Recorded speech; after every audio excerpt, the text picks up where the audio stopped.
the stories, the journey, the wild behind the scenes, and much more. I'm Dave Anthony, and I'm the host of From Garage to Stadiums.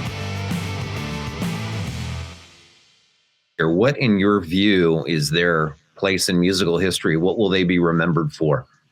Well, I mean, they changed the way we heard music. Led Zeppelin's emergence in 1969, really, 1970, post-Woodstock, really put a period at the end of the 60s and all the 60s music. And so, you know, there was a lot of peace and love before this, a lot of politics involved in music. Led Zeppelin had washed all of that away. It was really about volume, about having the music really rock your entire body.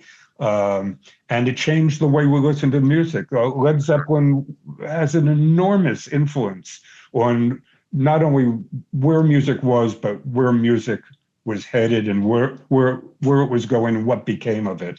And so me, especially, I, who knew nothing about Led Zeppelin, came to understand that they were a game changer, and they were to be taken more seriously than I had ever imagined. It's a really interesting comment. They almost put a period on the end of the 60s. It's almost like the zeitgeist is reflected in their turbulent, loud, complex music that sort of, sets the stage for how they became popular. Well, there's an there's a little thing at the beginning of my book where Jimmy says, "Fuck the 60s. We're going to play rock and roll the way we want to." Right. That was it in a nutshell. That typifies it, yeah. Okay, Bob, do you have 3 songs that you'd recommend to the audience that they should have a listen to that may reflect either the band as you see them, or hidden periods, or some other theme? Yeah, well, I'll tell you, I do, but they're going to come as no surprise. I mean, for me, if you're going to listen to Led Zeppelin, you have to know A Whole Lot of Love, because it's a fantastic song, and they play it in a way that no other band could have possibly played it. My wife has said if I ever played Stairway to Heaven again, she'd divorce me. I'm sure that that's not the only wife who's ever said that, but you cannot discount Stairway to Heaven. It is an enormous song, an enormously important song. It is immediately identifiable. It's unique in the way it was arranged. If you read the book, you'll see how it came together in a remarkable way, with everyone contributing. And then my own favorite, I would have to say Kashmir. It's Robert's pièce de résistance. He wrote it about his trip that he took right before the accident with his wife. And was it to Marrakesh or Morocco, or? It was to Morocco. Yeah. And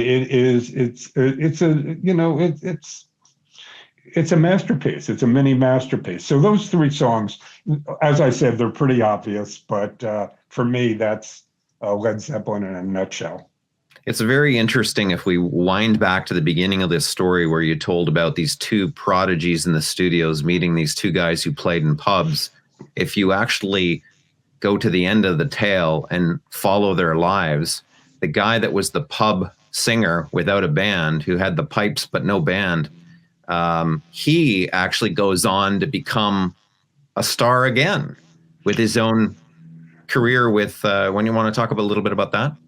Yeah, well, the thing about Robert Plant is that Robert always loved performing. He loved the audience.